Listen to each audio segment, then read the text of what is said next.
प्रिय विद्यार्थियों, मैं सनेवता देवी सहायकाचार्य राजकीय विधि महाविद्यालय कोटा से और आप सभी का राजकीय विधि महाविद्यालय कोटा के यूट्यूब चैनल में हार्दिक स्वागत एवं अभिनंदन। और मैं आशा करती हूँ कि आप अपने घर पर स्वस्थ होंगे, सुरक्षित होंगे और आपका परिवार भी स्वस्थ होगा, सुरक्षित होगा। इन्हीं शुभकामनाओं के साथ शुरू करते हैं आज का नेक्स्ट टॉपिक।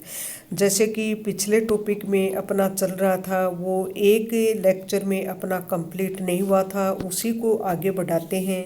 पर्यावरण और न्यायिक सक्रियता। जैसे कि अपन ने पढ़ा था कि पर्यावरण न्यायिक सक्रियता से संबंधित भारतीय संविधान के अनुच्छेद 32 और 226 में उच्चतम न्यायालय और उच्च न्यायालय को न्यायिक पुनर्विलोकन की शक्ति प्रदान की गई है। कि भारतीय संविधान का अनुच्छेद 32 उच्चतम न्यायालय को ये शक्ति देता है और 226 उच्च न्यायालय को ये शक्ति देता है कि वो न्यायिक पुनर्विलोकन की शक्ति विधायिका व कार्यपालिका के कार्यों की संवैधानिकता को जांचने के लिए प्रदान की गई है। अब है कि यदि न्यायपालिका ने ऐसी न्यायिक सक्रियता की प्रवृत्ति को नहीं अपनाया होता तो निम्न ऐतिहासिक जनहित कार्य न हो पाते। मतलब यदि न्यायपालिका का यहाँ है उच्चतम न्यायालय और उच्च न्यायालय, जो कि भारतीय संविधान का अनुच्छेद 32 और 226 में न्यायिक सक्रियता से संबंधित प्रावधान दिए गए हैं। कि ये जैसे कि अब कौन कौन से हैं, कौन जनहित याचिका, यदि इस जो भी ये मैटर है, यदि न्यायपालिका ने ऐसी न्यायिक सक्रियता की प्रवृत्ति नहीं अपनाया होता तो निम्न ऐतिहासिक जनहित कार्य भारत में नहीं हो पाते। जैसे कि बंधुआ मजदूरों की मुक्ति है कि इससे संबंधित आर्टिकल भारतीय संविधान के अनुच्छेद 23 में ये प्रावधान दिया गया है। बंधुआ मजदूरों की मुक्ति से संबंधित प्रावधान दिए गए हैं, जो कि एक जनहित याचिका इसमें बहुत ही महत्वपूर्ण भूमिका निभाई है। दूसरा है बाल श्रमिकों का उद्धार, जो कि भारतीय संविधान के अनुच्छेद 24 में दिया गया है कि कोई भी बच्चा जिसकी आयु 14 वर्ष से कम है उसको किसी भी संकटपूर्ण या ऐसे कोई खतरनाक कारखाने में उसको नहीं लगाया जाएगा। पर्यावरण संरक्षण की दिशा में प्रयत्न, जैसे कि इससे संबंधित बहुत सारे केस हैं। MC मेहता वर्षित भारत संघ का केस है, इसको ओलियम गैस रिसाव के नाम से भी जाना जाता है।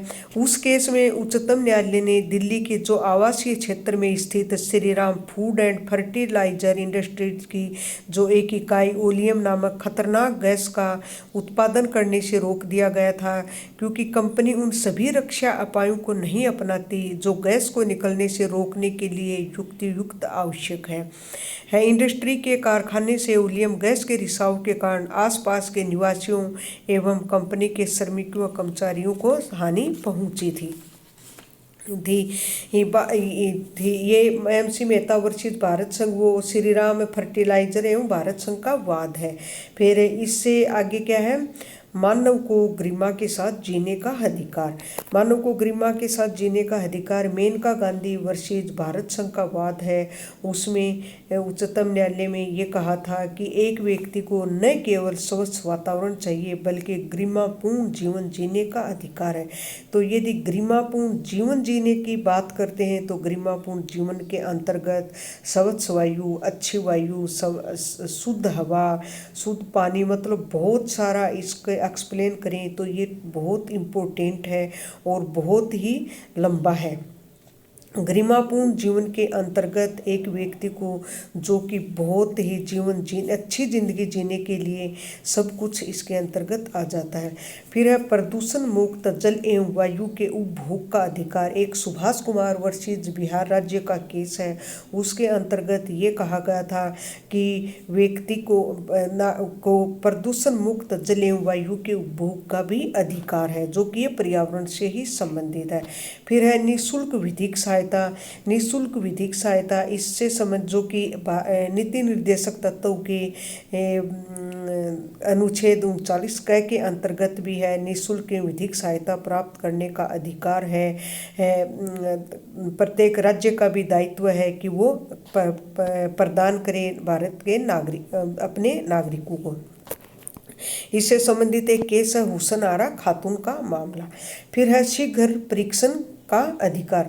शीघ्र मतलब जो भी अपन न्यायालय में जाते हैं तो प्रत्येक नागरिक का मूल अधिकार है कि वो जल्दी निपटारा, जल्दी समय पर उसका निपटारा हो। ये समस्त इसके अंतर्गत दिए गए हैं। फिर है चिकित्सा सहायता प्राप्त करने का अधिकार। ये भी भारतीय संविधान के अंतर्गत एक मूल अधिकार है। भारतीय संविधान के अनुच्छेद 21 के तहत भारतीय नागरिकों को मूल अधिकार दिया गया है। इससे संबंधित एक महत्वपूर्ण केस है परमानंद कटारा वर्सेस भारत संघ, जिसके अंतर्गत उच्चतम न्यायालय द्वारा ये निर्णय दिया गया कि भारत के प्रत्येक नागरिक को चिकित्सा सहायता प्राप्त करने का अधिकार एक मूल अधिकार है। फिर है यौन उत्पीड़न, महिलाओं को प्रतिकर व उसके पुनर्वास का अवसर आदि। इससे संबंधित भी भारतीय संविधान में आर्टिकल 21 के तहत प्रावधान दिए गए हैं कि इससे संबंधित भी खूब केस है, जैसे विशाखावर्षीय राजस्थान राज्य वाला केस है। इसको लेकर भी जो कि कुछ संशोधन भी हुए थे कुछ। ये बहुत ही 1992 का केस है। इसके बाद नए पुनर्वास के अवसर अधिकार को लेकर कुछ मार्गदर्शक कुछ ऐसे सिद्धांत भी प्रतिपादित किए गए थे। तो ये जो है पर्यावरण और न्यायिक सक्रियता ने, यदि ये नहीं होता तो ये जनहित याचिकाएं ये काम नहीं हो पाते। मतलब जनहित याचिका भारतीय संविधान के अनुच्छेद 32 के तहत अपन दायर कर सकते हैं। और एक केस है करसन अय्यर का मामला। अखिल भारतीय शोषण कर्मचारी संघ से संबंधित है। इसमें न्यायाधीश करसन अय्यर ने कहा था कि जनहित याचिका न केवल खुद को आना पड़ता है बल्कि उसका कोई भी रिश्तेदार है, नातेदार है, कोई भी व्यक्ति करवा सकता है।